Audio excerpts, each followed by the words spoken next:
Bonjour chers étudiantes et étudiants, PSF 3.4.2, motivation et émotion. On est encore dans la biologie de l'émotion et de la motivation. Et si je ne m'abuse, nous avons parlé des différents rôles de l'amygdale en termes de réactivité émotionnelle, perception émotionnelle, quoi d'autre, saillance émotionnelle et apprentissage émotionnel. Et j'espère vous avoir fait comprendre que l'amygdale est extrêmement impliquée dans des choses comme la colère, la peur, l'agressivité, mais que c'est pas aussi simple que c'est le centre de X, le centre de la peur ou le centre de l'agressivité. Elle est aussi impliquée simplement dans reconnaître qu'est-ce qui est important pour nous, qu'est-ce qui est... et donc, c'est beaucoup plus complexe que ce qu'on pourrait penser. Et en plus, elle reçoit énormément d'informations d'autres structures, incluant de l'information sensorielle, mais aussi des hormones, et ainsi de suite. Et elle-même aussi envoie plein d'informations à plein de structures, est impliquée dans la production de certaines hormones, et donc, c'est rudement compliqué. Et ça serait faux de juste la pointer, de dire « Ah, c'est là où ça se passe ». Non. Mais il s'avère que c'est une structure qui est assez importante, que si vous l'enlevez ou vous causez une lésion, il va avoir des enjeux importants négatifs là, au niveau de ces émotions-là. Et on continue notre tour un peu de différentes structures. Alors, on avait parlé du système limbique et je m'étais justement arrêté au niveau de l'amygdale parce que c'est une partie si importante du système limbique. Évidemment, il y a d'autres structures aussi qui sont importantes dans ou alentour du système limbique. Et une de celles qui ressort comme étant importante aussi dans tout ce qui est émotion, motivation, affect, c'est le striatum. Okay? Et ce striatum-là, c'est une structure qui inclut des sous-composantes, incluant le putamen, que l'on voit ici, c'est un gros noyau de neurones. Le nucleus accumbens, où est-il? Ici. Où est ma petite flèche? Ici. Vous n'aurez pas, en passant, vous n'aurez pas à vous souvenir de où sont ces structures-là, ou les identifier là, dans un dessin ou rien. Et toutes sortes d'autres noyaux, comme le nucleus caudaté, ouais, c'est pas mal ça qu'on voit ici. Là, on en voit d'autres parties. Le nucleus accumbens, puis le nucleus caudaté, le globus pallidus, tout ça, c'est toutes des structures qui font partie du striatum. Okay? Et ce striatum-là, oups, je viens juste de réaliser que c'est trop grand pour la photo. Attendez un petit peu. Voilà, j'ai juste diminué la photo. Donc, ces structures-là de ce qu'on appelle le striatum, dans le fond, sont très importantes pour la récompense et pour l'apprentissage par automaticité. Donc, c'est dans ces noyaux-là qu'on retrouve toutes sortes de structures qui font que certaines activités se sentent comme une récompense, que c'est plaisant de les faire ou que c'est déplaisant de les faire. Mais restons au niveau de la motivation, donc au niveau de l'aspect positif là, ici. Là. C'est dans ces zones-là qu'on apprend à faire des choses pas dans ces zones-là, voyez-vous, je parle mal là, dans ce sens-là. Ces zones-là sont importantes et contribuent au fait qu'on est capable d'apprendre à faire toutes sortes de mouvements et de mouvements complexes et de comportements graduellement et de les rendre graduellement automatiques. Donc, en partie, tu sais, comme quand vous conduisez, par exemple, au début, quand vous apprenez à conduire, au début, tout est conscient, tu sais. Tout est conscient, le volant, comment vous le tenez, où est-ce que vous regardez, tout. Vous devez tenir comme une dizaine de choses en tête en même temps. Puis au bout d'un moment, quand ça fait une couple d'années que vous conduisez, ça devient complètement inconscient, ces trucs-là, OK? Ça devient complètement automatique. Et le striatum est Évidemment, pas la seule structure qui est impliquée là-dedans, mais c'est une structure qui est impliquée là-dedans. Et elle est aussi beaucoup impliquée dans tout ce qui est le feeling de récompense, l'anticipation de récompense, la perception d'une récompense, et ainsi de suite. Donc, quand on parle, et ça, je veux dire, il y a des bons aspects de ça dans la vie. Il y a beaucoup de choses positives qu'on fait parce qu'on a associé ça à du bien puis à une récompense. Mais il y a aussi un aspect sombre à ça qui est la dépendance aux drogues. Okay? Et d'une certaine manière,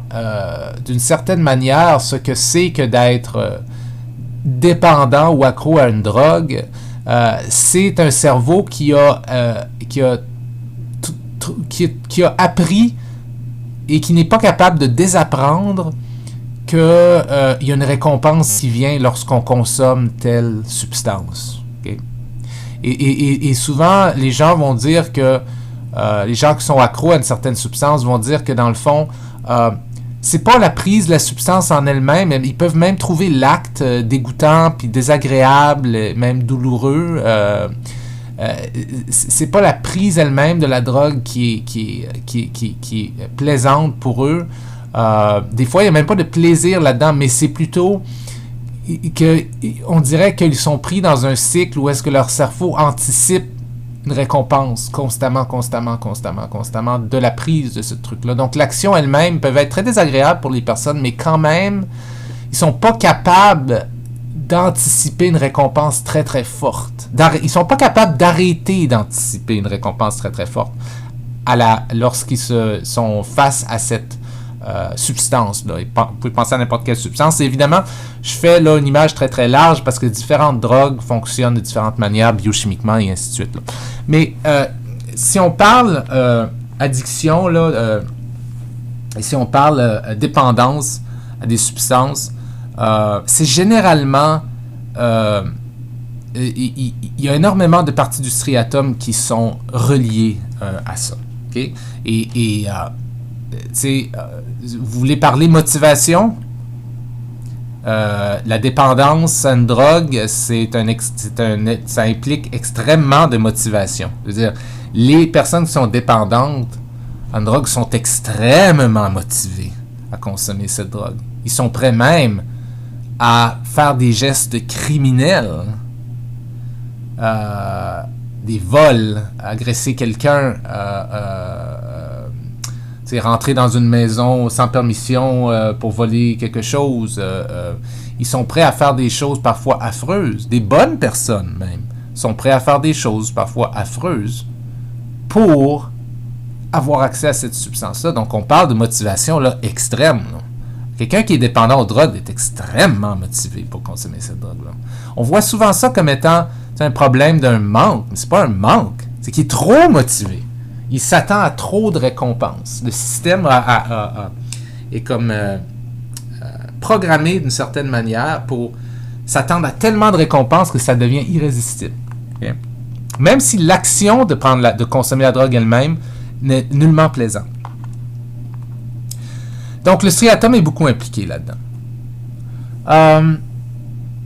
Une autre région dont vous allez sûrement entendre parler si vous lisez ou écoutez des documentaires ou c'est ça, sur la neurobiologie des émotions et de la motivation, c'est incontournable, ça va être le cortex frontal, qui est, mais ici on a l'amygdale en rouge là, mais le cortex frontal qui est pour nous, à toute fin pratique, on va dire c'est l'avant du cerveau, okay? C'est la partie avant du cerveau, ok?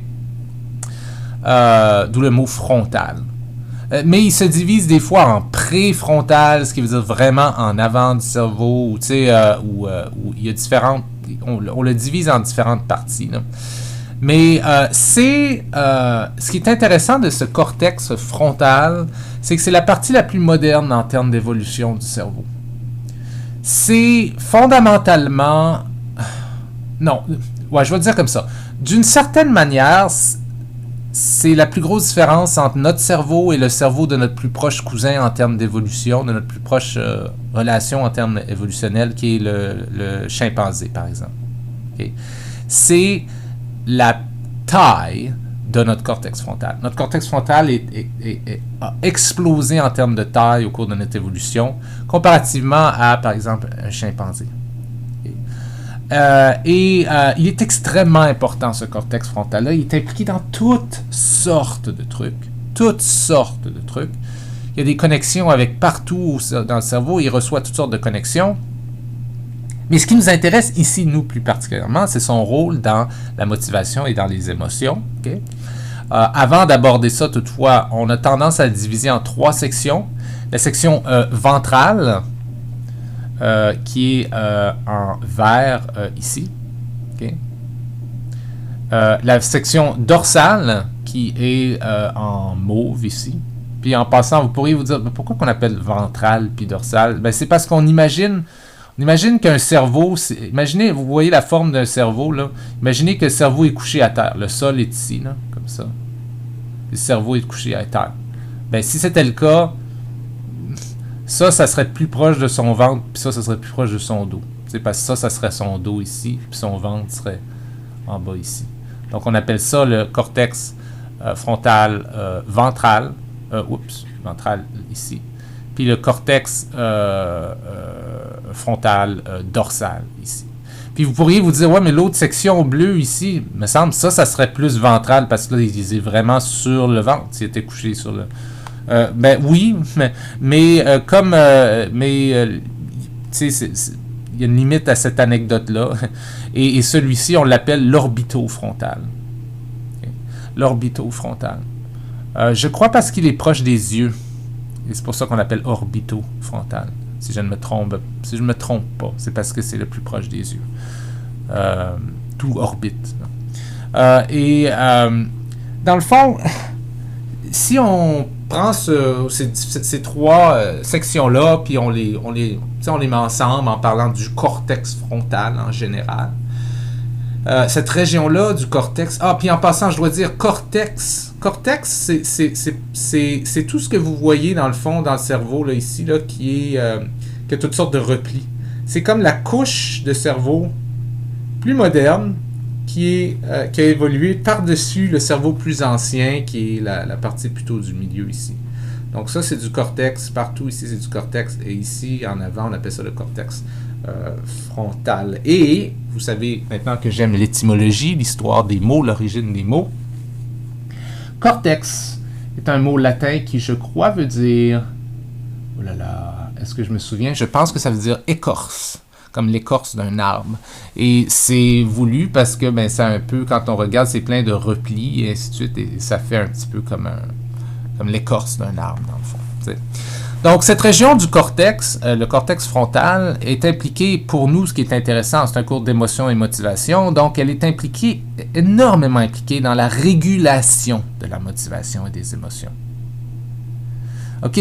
Le cortex frontal est ce qui vous permet de contrôler vos émotions et de votre motivation. C'est ce qui vous permet de dire « ça me tente pas, mais je vais le faire quand même ». C'est ce qui vous permet de dire « ça me tente vraiment de faire ça, mais je ne vais pas le faire ». C'est ce qui vous permet de ne pas piquer des crises de colère devant tout le monde, lancer des trucs même si vous êtes fâché. C'est ce qui vous permet de, même si vous êtes triste, attendre d'être tout seul pour pleurer afin de ne pas, je sais pas moi, je sais pas que c'est une bonne chose là, mais afin de ne pas, rendre quelqu'un d'autre plus triste ou quelque chose comme ça, ou afin de garder un visage professionnel. C'est tout ça. Okay? C'est ce qui vous permet d'attendre. Car la meilleure chose est d'attendre, même si vous auriez vraiment envie d'agir maintenant. Okay? Donc, il permet toutes sortes de trucs au niveau de la motivation et des émotions qui se regroupent sous la rubrique régulation, le contrôle. Il permet entre autres le délai de gratification. Okay? Le délai de gratification qui est extrêmement important dans la vie. Le délai de gratification, c'est votre capacité de dire « je peux avoir telle récompense maintenant », ou je peux attendre 2 semaines et avoir une récompense plus grosse. Est-ce que je vais prendre la récompense qui est quand même intéressante maintenant, puis je la veux maintenant, mais elle va être encore plus grosse dans 2 semaines. Mais ça veut dire 2 semaines de souffrance parce que j'ai pas la récompense. Qu'est-ce que je fais? Ça, c'est le délai de gratification. Et vous remarquerez, il y a des gens qui sont meilleurs que ça dans la vie, hein, que d'autres. Il y a des gens qui vont tout le temps, tout de suite... tu sais, je vais vous donner un exemple. Est-ce que tu veux 100$ maintenant ou 120$ dans un mois?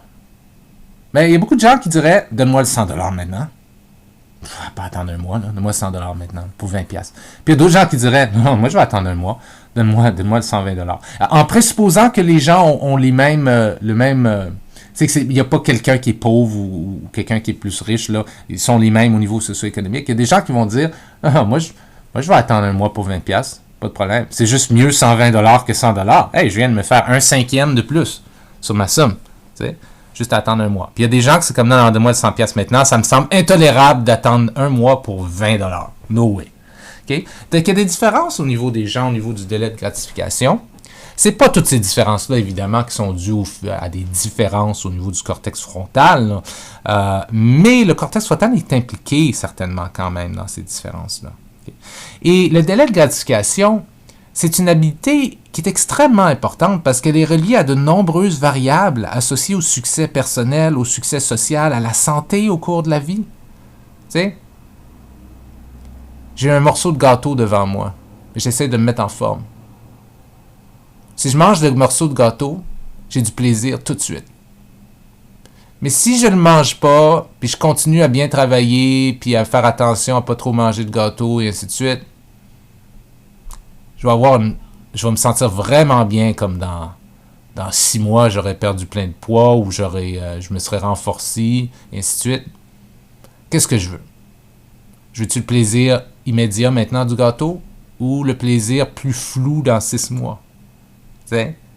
Ben, si vous êtes fort en délai de gratification, vous allez être capable d'avoir toutes sortes de succès personnels au cours de la vie, des succès sociaux, des succès au niveau de la santé. Beaucoup plus que quelqu'un qui est très faible là-dedans. Parce que quelqu'un qui est très faible, il va constamment être à la merci de l'immédiacité des choses. Okay? Et il ne va jamais être capable de planifier plus loin. Okay? Maintenant, vous, comme tout le monde, êtes probablement dans la moyenne, ça veut dire que vous êtes probablement assez bon dans le délai de gratification, mais vous avez aussi tendance souvent à vous laisser avoir par la gratification immédiate. Puis, ben mon Dieu, des fois, est-ce que c'est si mauvais que ça, tu sais? Mais il s'avère qu'il y a des gens qui ont des problèmes au niveau du cortex frontal, qu'eux, ils ont vraiment des problèmes au niveau du délai de gratification. Puis là, ça cause toutes sortes de problèmes au niveau de la prise de risque, de la santé. On va parler de santé et d'émotions plus tard en passant dans une autre présentation. Des relations sociales, et ainsi de suite. Au niveau de l'emploi, est-ce que je reste avec mon emploi dans le but d'obtenir l'expérience, dans le but d'avoir un autre emploi plus tard que je veux vraiment, ou bien est-ce que je lâche tout de suite? Tu sais, toutes des questions comme ça, là, tu sais. Très important, le cortex frontal, pour ça. Donc, tout ce qui est gestion de la motivation, gestion des émotions aussi. Et les patients avec des lésions au cortex, entre autres, orbitofrontal, on a remarqué au fil du temps qu'ils démontrent des comportements typiques très intéressants. Comme vous allez voir des trucs, ces gens-là, ce qu'ils ont tendance à faire, c'est des comportements étranges qui démontrent justement une perte au niveau de la régulation ou un déficit au niveau de la régulation. Okay? On parle de trucs comme accueillir des étrangers avec des baisers. Comme vraiment avoir des relations physiques avec des étrangers que monsieur et madame tout le monde n'ont pas, qu'on a avec des gens avec lesquels on est intime. Okay? Mais pas avec des étrangers. Et donc, des fois, vous allez voir des patients avec des lésions au cortex orbitofrontal qui vont juste accueillir un nouveau médecin qui rentre pour venir les voir en leur faisant la bise, puis un gros câlin, et ainsi de suite. Alors que dans un setting professionnel, comme médecin-patient, les gens savent en général que non, on dit bonjour, au pire, on serre la main, c'est professionnel. Eux autres, ils n'arrivent pas à réguler cette approche-là, cette tendance-là à approcher puis à toucher, par exemple. Souvent, ils vont faire... oups, contexte n'a pas de E, je suis désolé, il devrait en avoir un. Savez-vous quoi, je vais le fixer. Attendez un petit peu. Là, il a disparu. Voilà. Souvent, ces patients-là vont se mettre à faire des blagues non appropriées pour le contexte. Donc, vont avoir un humour qui est vraiment pas approprié pour le contexte. OK? Encore là, question de régulation. Le cortex frontal est celui... Le cortex frontal est très important et très impliqué lorsque vous avez une blague, mais c'est une blague qui tuerait. Là. Tout le monde la trouverait drôle, sauf quelques personnes, puis elle est vraiment pas appropriée. Vraiment pas appropriée. Là. Comme ça pourrait tourner très mal si vous la racontez, là, mais elle est vraiment drôle. Puis vous voulez la raconter, vous dites, non, jamais de la vie je vais dire ça dans le groupe. Là. Jamais de la vie je vais faire cette blague-là dans le groupe. Là, ça n'a pas de sens. C'est bien trop approprié, mais vraiment drôle. J'ai le goût, mais vraiment pas approprié. Okay? Ben, le cortex frontal et orbitofrontal, entre autres, est juste très impliqué. Il travaille très fort pour vous faire dire, d'une certaine manière, non, je ne vais pas la dire. Je vais la raconter plus tard à un chum en privé, par exemple, puis voir qu'est-ce qu'il en pense. Okay? Mais ce qu'on voit chez ces patients, c'est des tendances à justement, à plus avoir cette limite-là. Ils n'ont plus de filtre. Ils n'ont plus de filtre dans leur relation physique avec les gens, dans leur relation à l'humour avec les gens. Ils révèlent des informations très sensibles à n'importe qui. Okay? Des trucs que tu dirais jamais, qu'encore une fois, plus de filtre. Ils démontrent très peu d'embarras ou de gêne. Gêne devrait avoir un accent probablement grave ou circonflexe, je ne sais pas. Désolé pour ça. Je pense grave. Je sais pas, peu importe. Donc, dans le fond, j'aime bien l'idée du filtre. Je viens juste de penser à ça. Là. Mais tu sais, quand on dit que quelqu'un n'a pas de filtre, là, he's got no filter, on dit en anglais. T'sais, il dit tout ce qui passe par la tête, il pense pas, il contrôle pas ses gestes, et ainsi de suite. Ben, ça, c'est au niveau du cortex frontal, et plus particulièrement, ici, on parle d'orbitofrontal dans le cas où il y a des lésions, là. Il y a même des problèmes au niveau du cortex frontal qui peuvent se montrer dans la vie d'une personne qui ne sont pas reliés à des lésions spécifiquement, à des coupures, à un traumatisme physique, mais qui sont reliés plutôt à de la mort cellulaire. Ça veut dire qu'il y a des cellules dans cette partie-là du cerveau qui, pour une raison ou une autre, se mettent à moins bien fonctionner, se mettent à mourir, et ainsi de suite. Et ça peut donner lieu, par exemple, à ce qu'on appelle une démence frontotemporale. Okay? Donc, une démence frontotemporale, c'est un problème au niveau du fonctionnement des neurones, au niveau frontal, mais aussi un peu temporal, là, qui est plus proche ici de ce que serait l'oreille, dans le fond. Okay?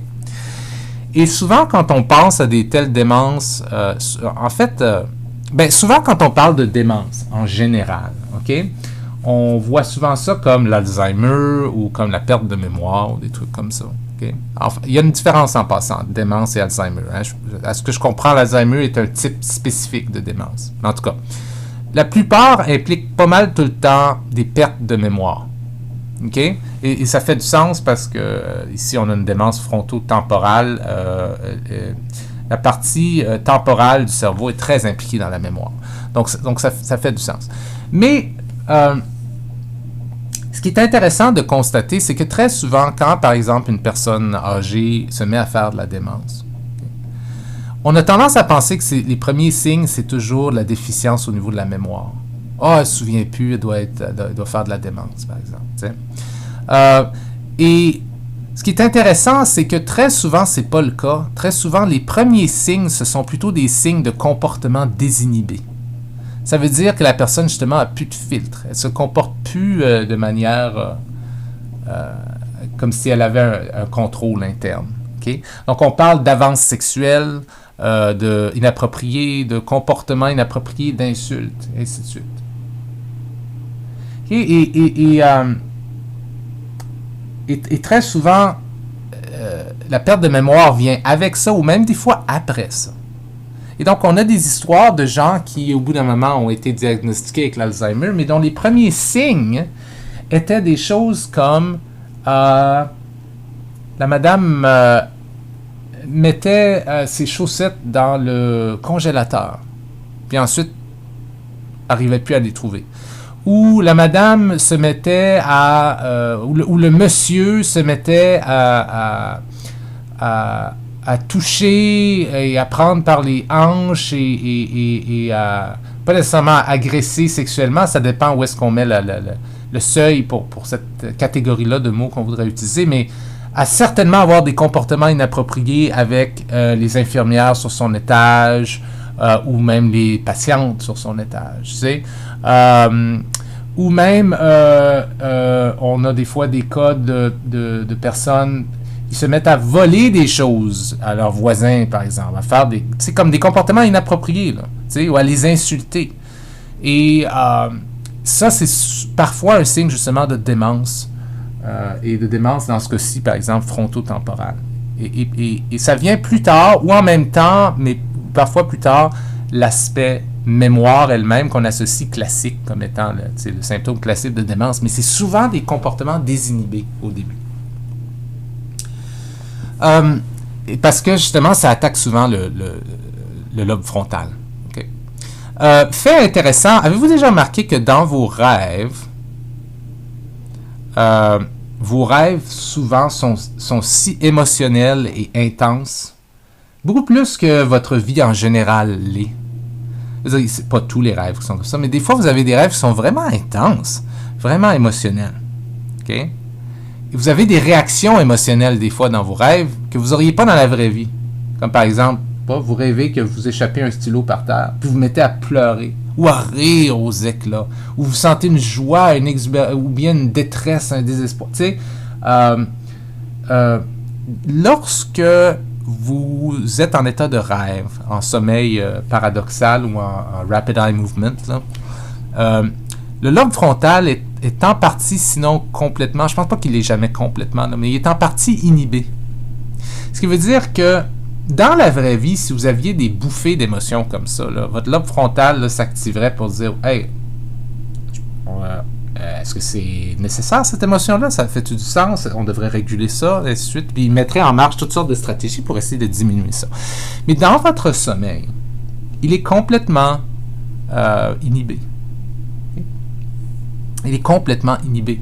Et donc, vos émotions ont libre cours. Et ce qui fait que vous, sans aucune régulation, ce qui fait que vous vivez dans votre sommeil une vie émotionnelle intense, que vous ne vivez pas, du moins j'espère pas que vous la vivez trop souvent dans votre vie réveillée, dans votre réveil. Il y a des choses que je n'ai pas écrites ici, mais qui sont aussi intéressantes. Le lobe frontal, je dois dire, peut-être que je le dirai plus tard, fait que je vais juste le dire un peu ici, mais le lobe frontal, lui, aussi, est inhibé aussi dans des périodes de stress intense. Lorsque vous êtes en état de stress, l'amygdale, en fait, je crois, et d'autres régions comme ça, peuvent envoyer des signaux pour inhiber, malheureusement, le lobe frontal. Et ça veut dire que très souvent, ça se pointe dans votre vie de certaines manières que vous allez sûrement reconnaître, qui est que c'est lorsqu'on est stressé qu'on a tendance à tout ce qui demandait de l'effort, puis de la concentration, puis du délai de gratification, quand on est vraiment stressé, là, ça tombe par la fenêtre, tout ça. Là. Ça s'envole. Donc, par exemple, quelqu'un qui travaille fort à essayer d'arrêter de consommer des cigarettes, puis ça fonctionne. Ça fonctionne bien, puis c'est difficile, mais il est capable de se contrôler.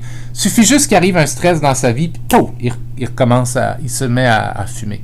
Ou quelqu'un qui est sur une diète, par exemple, puis ça va bien, puis ça fait 3 semaines, puis ça va bien, puis là, tout à coup, un stress arrive, pow, la personne retombe dans un sac de chips ou un sac de une boîte de Joe Louis ou quelque chose comme ça. Okay? C'est pour dire que il y a certains comportements de régulation qui demandent beaucoup d'énergie et d'implication du cortex frontal, et que parfois une période de stress peut venir inhiber le cortex frontal et faire en sorte que dans le fond ça tombe en morceaux. Okay? Vous avez peut-être aussi déjà remarqué que lorsque vous êtes très stressé, si on vous demande de prendre une décision sur quelque chose, vous êtes comme incapable d'en prendre une décision. C'est quelque chose de simple. Imaginez que quand vous êtes vraiment stressé, là, puis quelqu'un vous demande là, il faut décider entre ce soir, est-ce qu'on va à tel restaurant, tel autre restaurant ou tel autre restaurant avec la famille ou avec les amis. Puis, je sais pas pour vous, mais moi, ça m'arrive, là, ma réponse, c'est comme, je sais pas, là, n'importe quoi, j'arrive, on dirait que j'arrive pas à dire, OK, on va considérer les trois, lequel on devrait aller, okay, quel est le mieux. C'est comme impossible, j'ai plus ces ressources-là. Okay? Ça, c'est un exemple, mais donc, quand vous êtes très stressé, vous avez beaucoup de difficultés à choisir entre des options. Et le cortex frontal, en fait, est très impliqué dans choisir des options, peser le pour et le contre, et réguler, dans le fond, la motivation en termes de direction. Dans quel restaurant est-ce qu'on va être motivé à aller? Le A, le B ou le C? T'sais? Donc, il répond beaucoup au stress. Okay? Ce qui veut dire qu'une partie de l'importance de gérer son stress, c'est pas nécessairement toujours parce que le stress est mauvais pour la santé, mais c'est parce que le stress inhibe le cortex préfrontal qui, lui, est vraiment bon pour la santé dans le sens où il vous fait faire des bonnes affaires, des affaires importantes. Et si vous l'inhibez, vous prenez toutes sortes de risques de plus et vous êtes moins calculé dans vos décisions. OK. Je vais arrêter ici pour cette présentation-ci. Dans la prochaine présentation, ce qu'on va faire, c'est qu'on va focusser spécifiquement sur la biologie d'un état émotionnel / motivationnel qui est l'agressivité. On va regarder qu'est-ce qu'on sait spécifiquement sur l'agressivité. Puis j'en ai déjà un peu parlé, mais je vais revenir sur certains trucs. Et on va regarder vraiment la biologie de l'agressivité. Puis on va essayer de passer de régions du cerveau larges jusqu'à des trucs très petits comme des gènes. Okay? Donc, on va suivre la chaîne du très large comme des régions du cerveau à très très petits et très spécifiques comme des gènes. Je vous revois dans cette présentation-là. Ciao!